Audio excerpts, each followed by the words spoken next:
Salam alaikum wa rahmatullah, bienvenue à vous tous et vous toutes sur cette petite vidéo que j'espère intéressante puisque ça va nous mener à voir la place future que l'Algérie va prendre aujourd'hui dans le domaine énergétique. Et je dis bien énergétique, on parle plus que d'hydrocarbures, même si on sait l'avenir à court terme pour les énergies, surtout pour l'Europe, pour sa transition, c'est le gaz naturel et l'Algérie a une énorme place dans cet échiquier.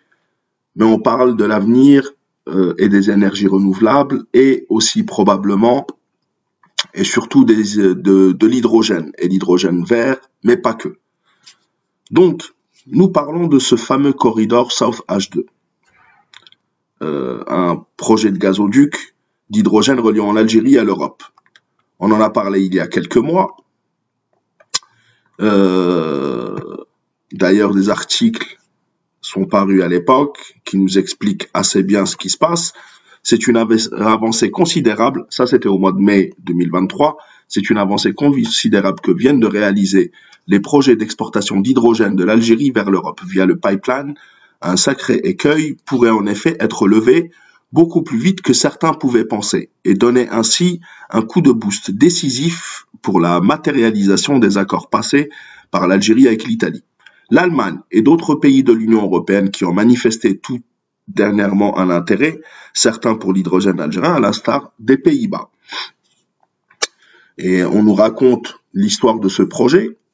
Nous savons que l'Autriche, l'Allemagne, l'Italie, probablement d'autres pays comme les Pays-Bas, mais surtout ces trois pays, les trois premiers pays, ont signé et ont commencé à travailler sur des gazoducs reliant leur pays à l'Algérie via la Tunisie et l'Italie pour fournir entre 10, ça dépend des chiffres, entre 10 et 40% de l'hydrogène à l'Europe d'ici 2040-2050, à partir même de 2030. Il y a quelques jours, il y a 2 semaines déjà, sur des sites internet comme Euractiv, l'Allemagne courtise l'hydrogène algérien pour décarboner son industrie. Mais il y a 2 jours surtout, on est passé aux choses concrètes puisque l'Allemagne et l'Algérie ont procédé à la signature d'une déclaration d'intention commune sur la coopération dans le domaine de l'hydrogène. Donc l'Algérie et l'Allemagne ont procédé jeudi à Alger à la signature d'une déclaration d'intention commune portant création d'une task force bilatérale sur l'hydrogène, en vue de renforcer et soutenir les investissements dans tous les secteurs économiques, privés et publics, concernés par le développement de l'hydrogène dans les 2 pays. La déclaration a été signée par le ministre de l'Énergie et des Mines, Mohamed Al-Qab, et le vice-chancelier allemand et ministre fédéral de l'Économie et du Climat, M. Robert Habeck, en marge d'une table ronde organisée avec la participation des représentants des sociétés algériennes et allemandes activant dans le secteur de l'énergie, des représentants des ambassades de Tunisie, d'Italie, d'Autriche, ainsi que de l'Union européenne, ce qui va nous mener à beaucoup de financement et à relancer surtout le projet de gazoduc Galsi. Mais pas que, il y a aussi le câble électrique qui va passer entre l'Algérie et l'Italie, etc. En Algérie, on vu de débattre des dossiers de coopération d'intérêt commun, à l'instar des énergies renouvelables, du développement de l'hydrogène et du projet Corridor Sud H2.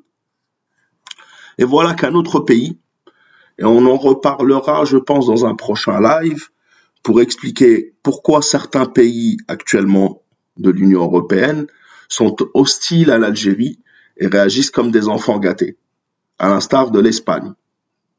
Nous allons voir, puisque l'Algérie est en train de réaliser, avec un peu de recul, je vous le dis, des choses qui vont modifier peut-être la configuration de l'économie entre la Méditerranée et l'Afrique pour les 50 prochaines années. Nous en reparlerons. Donc, après l'Allemagne, l'Autriche, l'Italie, etc., la Belgique s'intéresse à l'hydrogène vert en Algérie. Bienvenue aux Belges, ce qui va ajouter du poids à ces projets, du financement à ces projets, et l'importance de l'Algérie grandit est en train de devenir un sérieux challenger pour la course mondiale au leadership de l'énergie, des fournisseurs d'énergie. Et là, on parle d'énergie renouvelable, d'hydrogène, etc. Nous sortons des simples hydrocarbures, même si, on le sait, le gaz qui est la force algérienne, pour les 30 peut-être prochaines années, servira d'énergie de transition. Donc, l'Algérie ambitionne de devenir un fournisseur incontournable en Europe en hydrogène renouvelable. Elle a comme objectif de fournir au vieux continent 10%, certains disent 10, certains disent plus, de ses besoins en hydrogène vert d'ici à 2040. Pour y arriver, elle multiplie les partenariats avec des puissances européennes. Ainsi, l'Algérie, dont les réserves de gaz naturel figurent parmi les plus importantes de la planète, compte également exploiter l'hydrogène vert. Le plan algérien se déroule en 3 étapes. Et là, on voit que ce n'est pas n'importe quoi. C'est sérieux. Loin des analyses de certains traîtres ou de certains torchons payés en dirhams ou en shekels pour dénigrer l'Algérie. Donc, le démarrage via des projets pilotes 2023-2030, l'expansion et la création des marchés, de marchés plutôt 2030-2040, et l'industrialisation et la compétitivité du marché 2040-2050. Et moi, ça me fait plaisir de voir que l'Algérie travaille sur du moyen long terme. Parce que pendant que certains essaient de nous rattraper, nous on passe la vitesse supérieure. Pendant que l'Algérie, depuis les années 60, s'est lancée dans les gazoducs et le gaz, etc., certains essaient de nous concurrencer pour dans 20 ans. Nous passons à la vitesse supérieure déjà. Et nous sommes en train d'irriguer les premières, deuxièmes puissances économiques européennes, Italie et Allemagne, et d'autres puissances telles que la Belgique, l'Autriche, peut-être les Pays-Bas, et peut-être même que la France finira par céder et voir ses propres intérêts. Elle en profitera probablement puisque business is business. Donc la mise en œuvre de ce plan a déjà commencé. L'Algérie a signé des accords avec notamment l'Italie et l'Allemagne.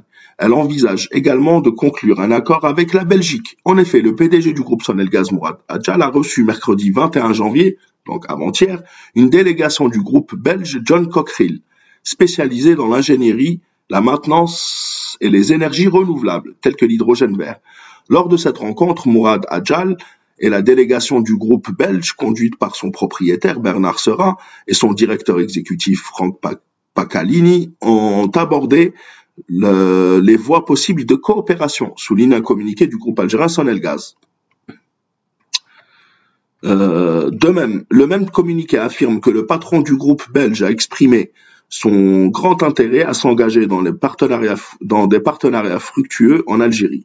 Il a émis le souhait particulier de travailler en coopération avec Sonelgaz, à plus forte raison que le groupe belge œuvre déjà à ouvrir sa filiale en Algérie.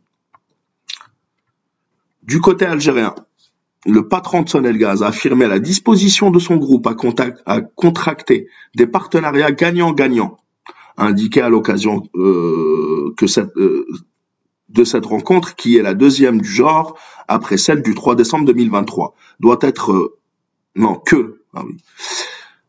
que cette rencontre, qui est la deuxième du genre après celle du 3 décembre, doit être couronnée par la constitution d'un groupe de travail qui se penchera sur la recherche de voies et champs de coopération entre les deux parties afin d'aboutir à une coopération.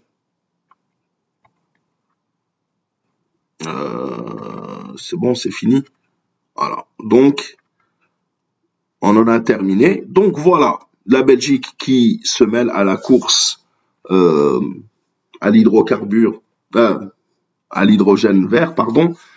Et donc, nous revoyons notre petite carte qui est ici.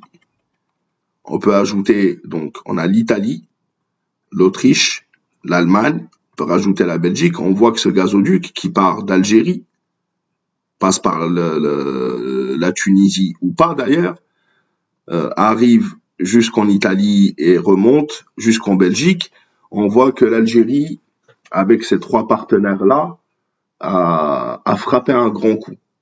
Ce qui va expliquer de l'animosité d'autres partenaires de l'Union européenne, tels que l'Espagne et même la France, puisqu'ils comptaient créer un autre, ils voulaient décrocher les contrats avec l'Algérie, mais pas que, le Marsen probablement aussi, pour transporter aussi de l'hydrogène vers l'Europe, sauf que l'Espagne ayant fait n'importe quoi, et on en reparlera,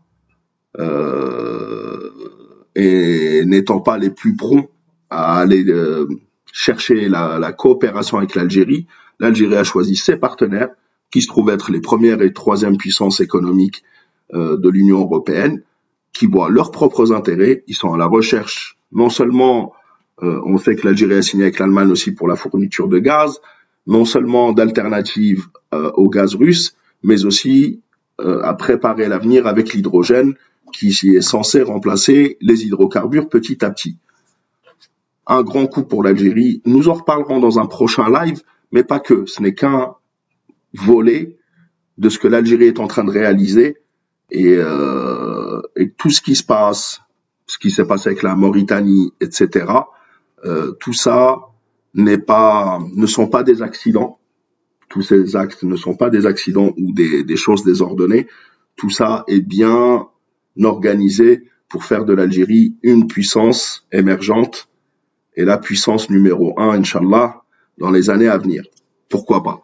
Salam alaikum wa rahmatullah. Faites attention à vous, prenez soin de vous, de vos familles, la patrie ulama où nous vaincrons. Et ce soir, probablement, Inch'Allah, comme d'habitude, entre 23h et minuit, on fera un petit live très important pour que vous compreniez l'hostilité de certains pays. Al-Muhim, salam alaikum wa rahmatullah et à la prochaine, Inch'Allah.